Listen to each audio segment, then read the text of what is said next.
Welcome to the Video Bobcast. I'm Russ Adkins, and it's my pleasure today to be interviewing Dr. Willis Holcombe, President of Broward Community College. Dr. Holcombe, it's a pleasure. Thank you, Russ. It's great to be here. I'd like to ask you a few questions about the past and the present and the future, if that's okay. Yeah. I know you worked for the two BCCs, as they're known in Florida, after earning your doctorate at UF. Could you tell us a little bit about those jobs? Well, I actually started at this BCC in 1974, fresh out of graduate school, and stayed here 6 years. And during those 6 years, went from assistant to president to academic dean to provost to central campus, and then left this BCC to go to Broward as vice president of the college, which in essence was the number 2 position. The campuses reported to me, as well as academic affairs and student affairs.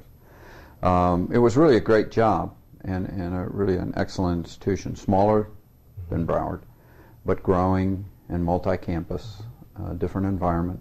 Learned a lot there. And you worked for Max King? For Max King was president. Who was a president in the state of Florida for a lot of years. For a lot of years. He actually founded Indian River Community College in 1960. Wow.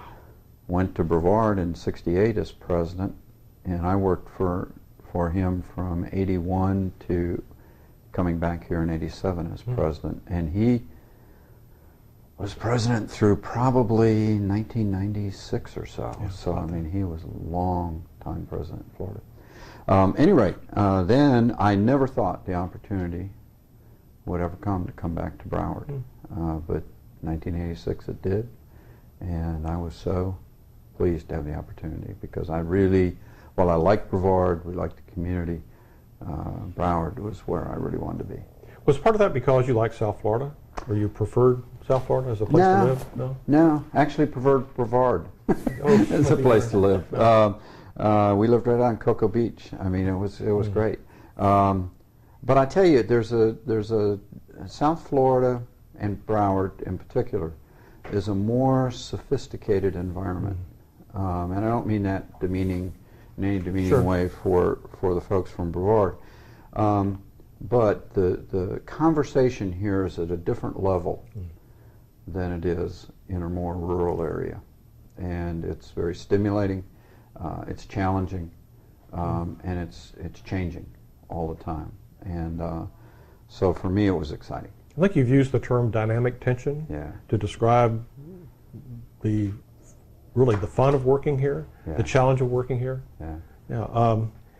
Could you just share with us briefly how, in your view, BCC has changed as an institution, not just physically, but perhaps programmatically as well? Yeah.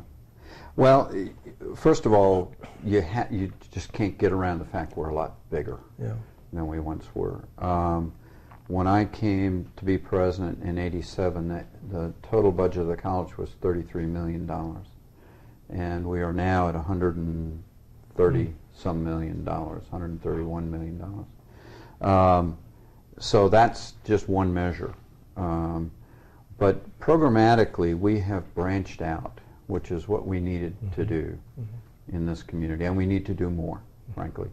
Broward has a history of, my opinion, has a history of doing things well, but not selecting to do a lot of things. And I mean, we started as a junior college with only transfer programs, and then we added nursing, and then we started into the vocational area. So nursing was our first AS program? And so part of it's just historical, but our reach into this community is not as great as some of our sister institutions. For example, Broward had much further reach, market penetration into the community than Broward does. So would that be because there are fewer opportunities for higher education in Broward County?